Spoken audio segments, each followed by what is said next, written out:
quick test. Is my audio working okay for everyone?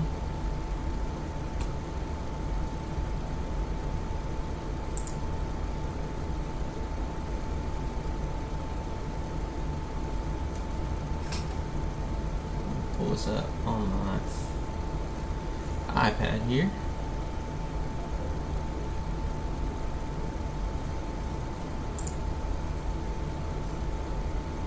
Just gonna do a little review of Outlaw Armageddon this weekend.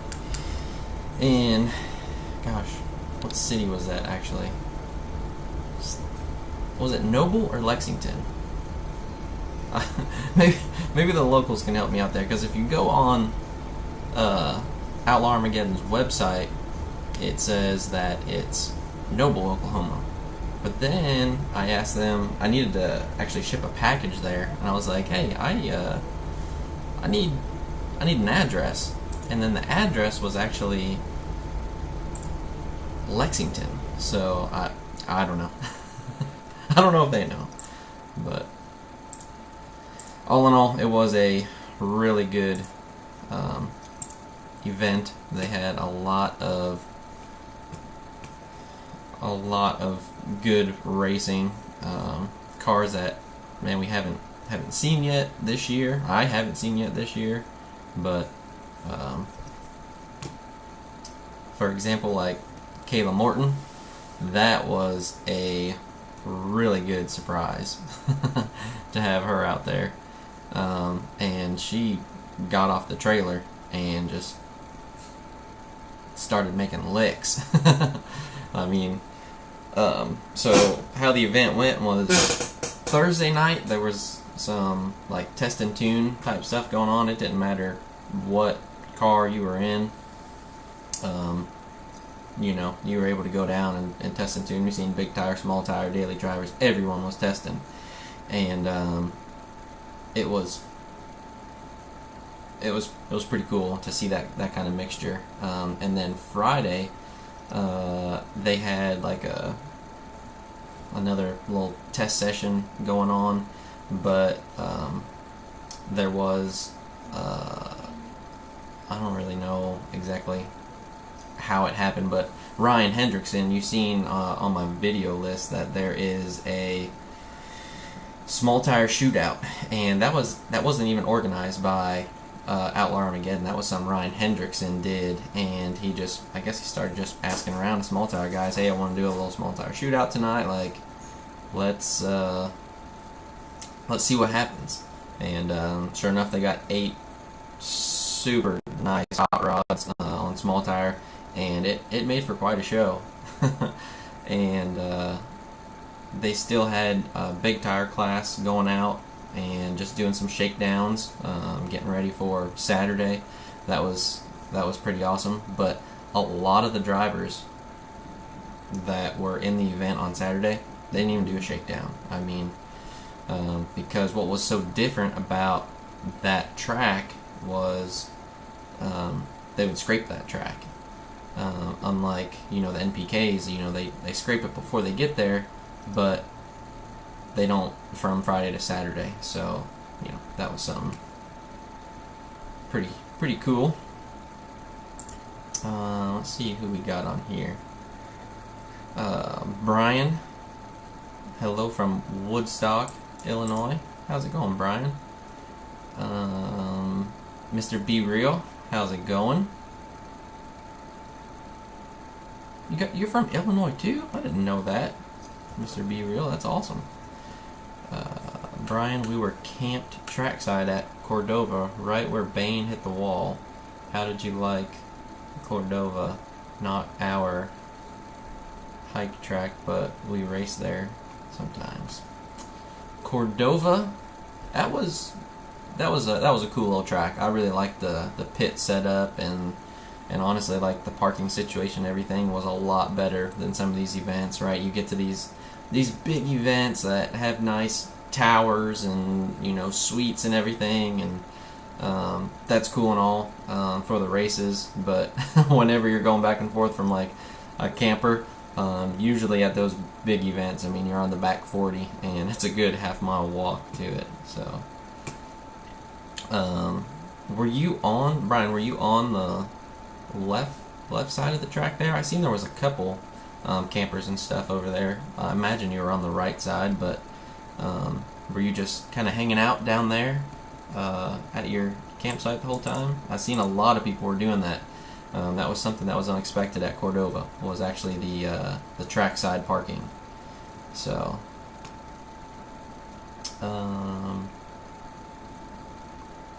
Gary Hoskins, only 15,000 payout, a lot less than 40,000. Yes, that was a hot topic for drivers, even leading up to the event.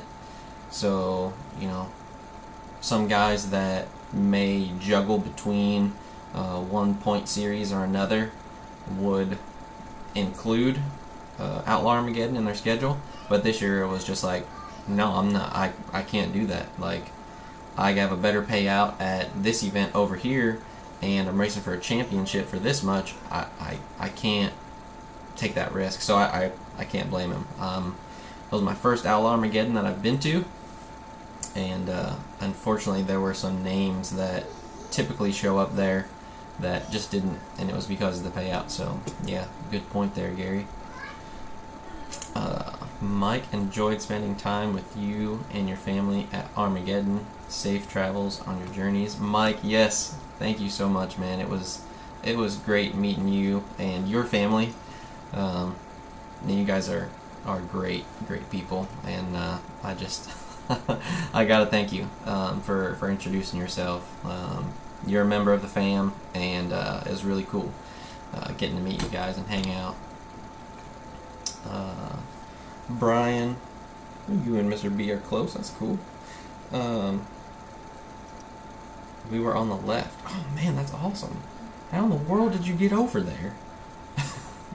Like, when we pulled into Cordova, we were there probably like an hour, at least an hour ahead of when they were going to open the gates, and they started lining up the campers like in the grass, and it wasn't very organized, and people were just thought it was kind of like a free-for-all, and this one guy was trying his darndest to get everybody into the track in the order that they came.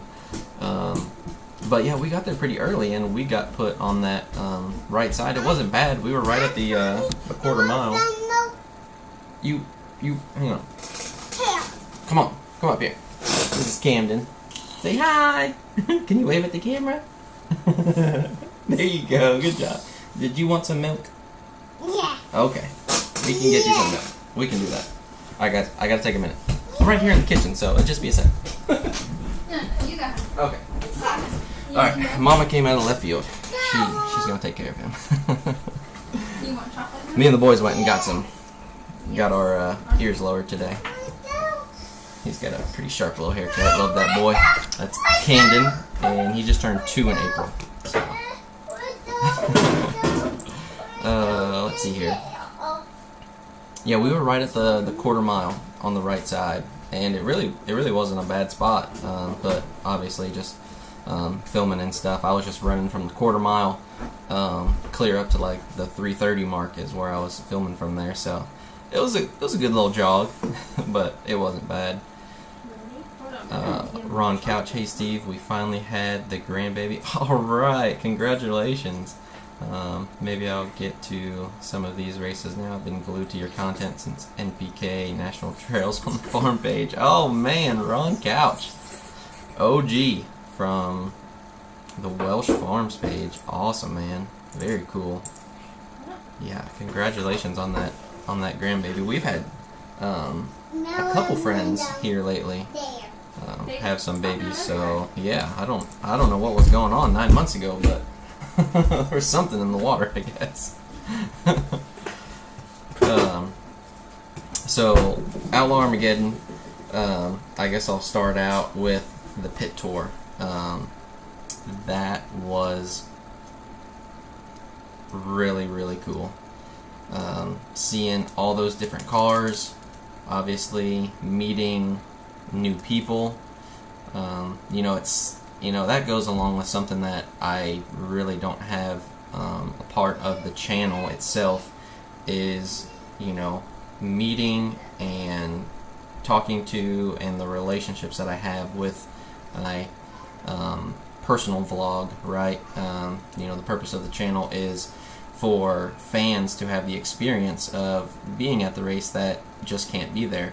And I encourage everyone that when NPK comes around to get out to these events, because there's not many races that are at this level that have this much spot them autograph, and they're all so awesome to take that time. I mean, there's drivers that literally pay for additional help to come in and take care of the car just so they can take time for the fans. And I have so much respect for that, because the fans are just they are that important, and man, it's cool to see that. So definitely get out to these races. To go along with that, I just shared a post from the NPK page on Facebook yesterday, I think it was, that they added 2 more events,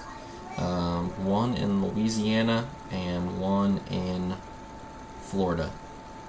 So the schedule was long as it was, and then it was a surprise to see those 2 kind of just pop up, because I know people personally that were planning to go to Texas for the finals, and it just kind of takes the excitement away from it just a little bit, that they're not actually going to the finals. But it's cool for the drivers that maybe needed a little extra time, maybe needed a couple more races and points, and you're going to see it on both sides of the table. There's going to be guys that love it, and there's going to be guys that hate it. So let's get to a couple more of these. There's Albert from Hawaii. Aloha, brother. That's so cool to see people from so far away checking these videos out, man. Gary, I'm on top of a mountain in Arkansas and your signal's fine. Brian, we were left lane looking out from starting line on trackside. They let us in at 9. We did not get there until 10, so we ended up at the quarter-mile mark. Parts of his car flew up by our camper. Good night. I don't know how fast Eric Bain was going in Cordova when he hit the wall, but you guys see in the video the fuel tank in the front of the car blew up immediately. On impact, the hood went flying, all kind of random parts like Brian's talking about here. Literally, I mean, it was a decent distance. It wasn't like the RVs were right up against the track. So to go from where like the spectator fence was to the track was probably, I don't know, what would you say, at least 100 foot. I mean, that's crazy. Could not agree more about being able to make connections with drivers. My kids love Doc, and we were able to talk to him in ways you never could at NHRA. Yeah, exactly. Oh, no kidding. Ran for cover. Good night. Yeah, that was a scary deal. I've gotten to talk to Eric several times, and man, you guys have seen he's not hiding anything, posting about how much work he's been doing to that car, trying to get it right, and it was downright sad to see that happen. But in the aftermath, seeing the community of NPK, drag racing fans, drivers, teams, everyone just coming around and helping him, encouraging him to rebuild and to get back as soon as he can. So that was really cool. and then obviously you have the Debbie Downers and the naysayers, and you know, the internet trolls that are out there and saying all this negative stuff, and it's just I hate seeing stuff like that. You know, we just, you know, the Bible tells us that our tongue is a raging fire, and how quickly we can set ablaze to people and things around us with that. And you know, social media gives people a way to do that. So you know, that stinks seeing that stuff. But you know, it's up to us as individuals to be able to, you know, counteract those, whether you want to block them out, or you know, whatever it is. You know, that's just what I like to do. I like to just be positive and encourage one another. So I mean, he's out there to race, and he's providing a very high level of entertainment. So regardless of where you come from, you know, everyone needs some encouragement and some help. So Anthony says, I love what you do. Keep the videos coming. Thank you, Anthony. Appreciate that. Hey, there's my sister. She's on here. Heather, how's it going? Brian, my kids would stalk Doc on the return road. Oh, nice. And after the second time he stopped, got out, high-fived everyone, and took a bunch of pictures. Yeah, Doc, he's so awesome. I love when we're like in between rounds and burning time, and not that Chris Hamilton boosted doesn't do a good job at commentating, because he does. He talks the whole time, provides entertainment one way or another. But whenever we're getting down in the rounds there, usually Doc comes out and will take the mic for a while. He does such a good job. I've seen him countless times just taking time, going around to the fans, and instead of just walking by and waving when somebody hollers or whatever, he'll literally just go one by one to people that are standing along the fence and just say thank you for coming. And man, just what a stand-up guy Doc is. Can't say anything bad about the guy. He's really, really good for the NPK. And Brian, that's so cool that your kids were able to experience that. You know, I hope that has a lasting impression on them.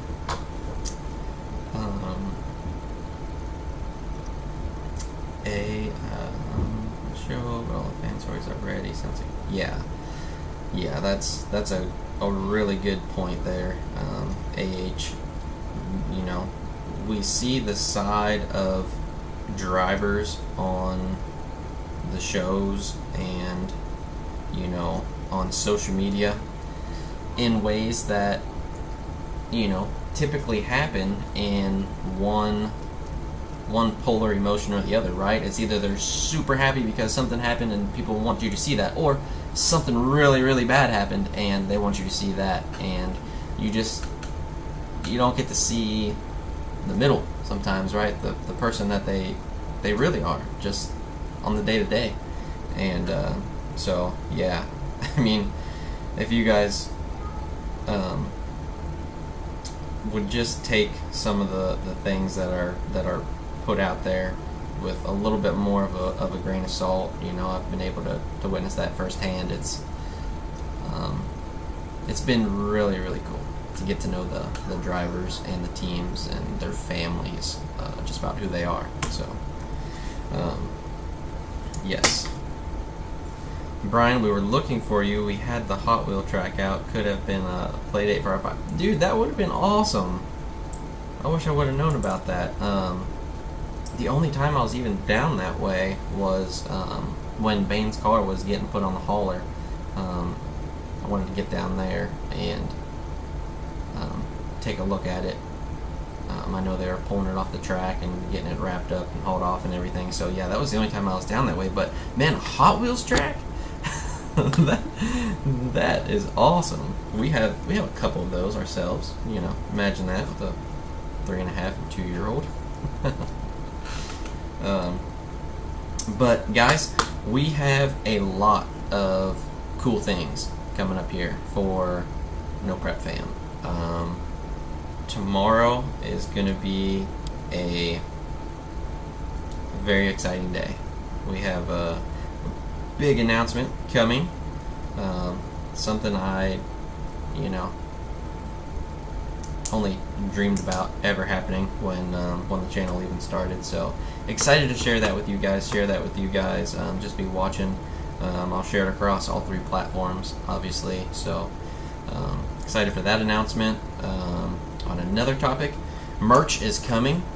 We're working on the shirt designs right now, and got some stickers made up for you to put on like your beer fridge, or I like to put them on like your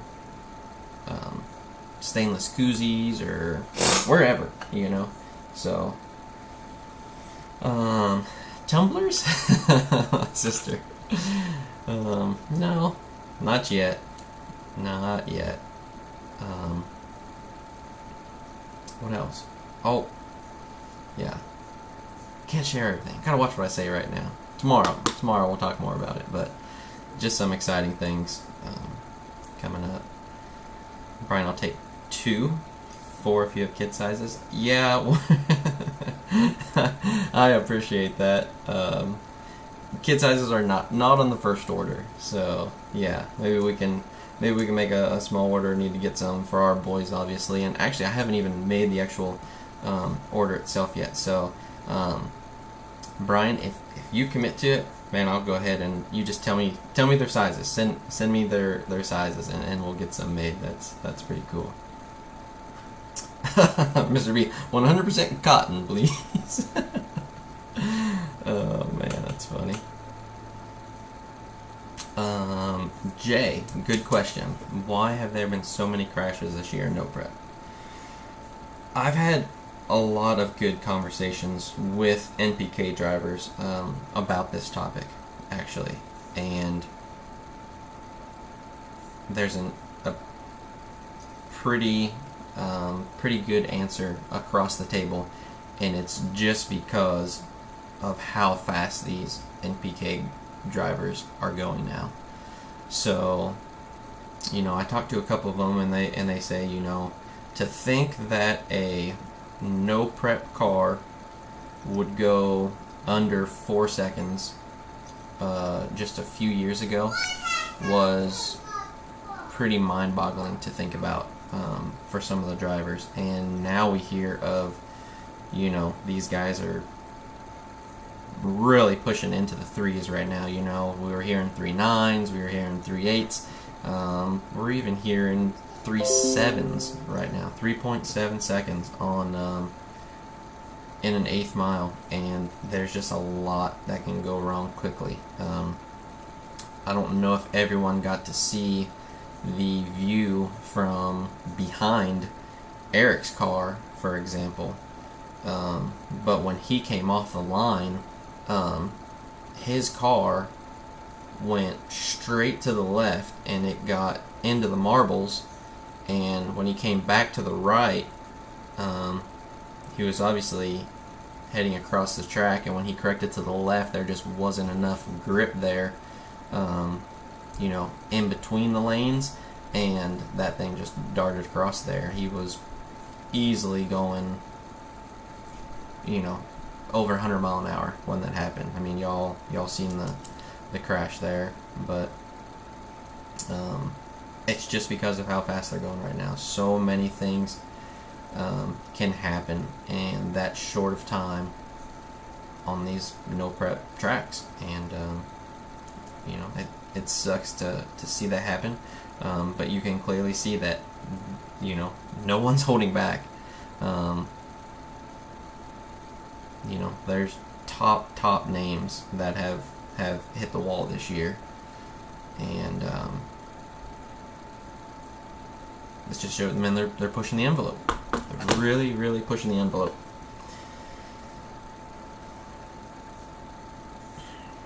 Mike, yeah, man, we can hook you up with those stickers. I actually have those already. I don't had them here.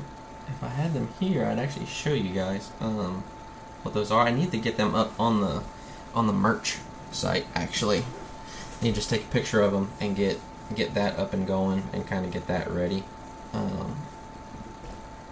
Hey Jazz, do you know where that stack of stickers is? In the camper. Is it? Okay, that's no big deal. They're out in the camper, but I will get pictures of those up and onto the merch site, so that's not a problem. Ingrid, hello from Cali. Keep those videos coming. Thank you. Want to give a shout out to Ingrid there. You can see that green icon next to her. She is a member, and I do want to open that up. That gives me a good little plug. Thank you, Ingrid. A good little plug. So, as many of you know, there is an optional membership available on our channel. I have a link down in the description, actually, where you can go ahead and just click on that. And you can open it up in Safari, or if you're on your computer or a laptop, you can actually go onto our YouTube page also, and at the top of it you'll see a join button there, and we have a couple different levels and you get different perks for each one, but by no means is that required. You're not missing out on anything that I don't post on the channel, but there's just some bonus things that we post in there, you know, like some posts just about traveling and different events that we're going to, and when we get places and different inside stuff. So take a look at that, and also with that, one of the perks there is member shoutouts. So Ingrid, thank you for being a member. Everything that you guys give in the memberships goes right back to the channel. Like I said, for travel, fuel, food, tickets, the merch, I mean everything goes right back into it, because of you guys, you know, we're right at 14,000 subscribers right now, and that's just crazy for me to even think about. But I'm super thankful for you guys, and just know that that optional membership is specifically for growth of the channel. So thank you for those that have joined and are considering joining. If you have any questions regarding those or anything, just shoot me a message, comment. You can go over on Facebook, and we have a send message button on there, so you can use Messenger or on Instagram. A couple different ways for you to get a hold of us. Any questions whatsoever, just give me a holler. Brian, I'll send you some of our race shirts. Done Right Racing, the Chicago Wise Guys. Awesome, man. Yeah, let me, I'd love to check that out. I'm gonna write that down, because I'll probably never find that comment again, but I'm gonna write it down right here, because I want to look at that as soon as I get off of here. Thank you for that, Brian. Wow, that's crazy fast. They're getting faster and faster. Yeah. I guess that's one of the things that, you know, some of the viewers don't even realize without having those scoreboards on that are actually, you know, showing the times and the speed. I mean, yeah, when these guys are in the finals, I mean, you have to be under 4 seconds. There's no doubt about it.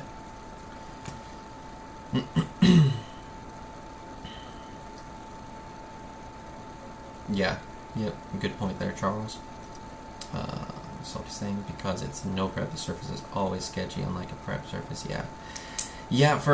I want to talk about that a little bit. Thank you for that comment there, Salty saying. He says, because it's no prep, the surface is always sketchy, unlike a prep surface. So, for instance, you know, you go out on most of these tracks at NPK, and as soon as you get there, before anyone goes down, basically you can take your shoe on that surface, and there's a lot of people on here that already know this, but for those of you that don't, you can take your shoe and basically you can just slide your shoe on it. It kind of sounds like a basketball court, almost. There's a little bit of rubber there on the surface, but they usually, you know, these tracks that Obviously the tracks, there's going to be some sort of prep racing on them, so they'll scrape the track, they'll wash it with soap and water actually, just different cleaning materials to get the glue that they actually put down on for prepping the track for like your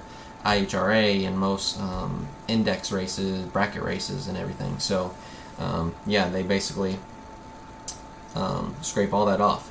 But then you go to a prep surface, and this year the stickiest track that I was at was actually in, I think it was Colonial Beach, Virginia, and some of the Street Outlaws guys from Team Texas were doing an appearance there, and literally I walk up on the line and like I tie my shoes loosely. I like to just slip on my shoes, right? I don't take time to tie my shoes. That's probably a bad habit, but I just slip my shoes on. So I mean, they're not going anywhere when I'm walking, right?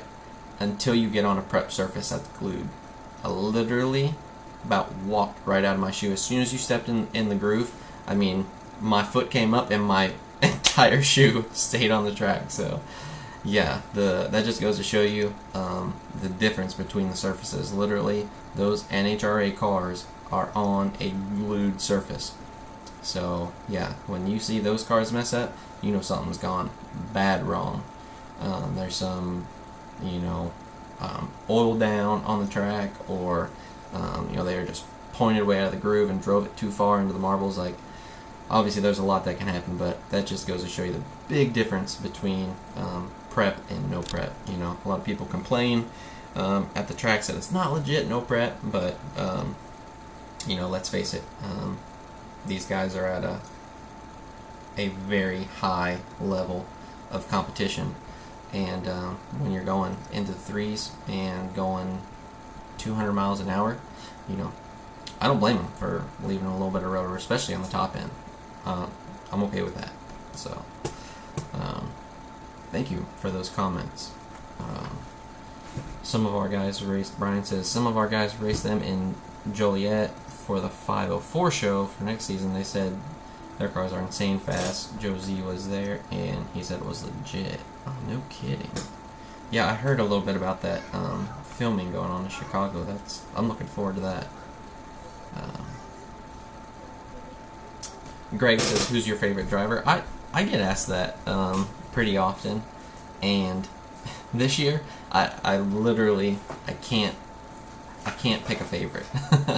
I tell people when the first 3 seasons my wife and I would go, I'll just tell you, you'll probably see pictures of us wearing a Fireball shirt and a Lutz hat, or a Goliath. Three drivers that we were definitely fans of. Not that we're not anymore, but we just know so many drivers, and it's just so surreal being able to talk to these guys and just have a friendship with them. So but I always turn this around. Greg, who's your favorite driver? That's what I want to know. And anyone that's on here, please, we've done it before, but just tell me who your pit tours and show you guys a little bit of those. So don't think I don't think about that stuff, but those pit tours are for you guys. And sit in your car and wait for races. No, you walk around the pits. So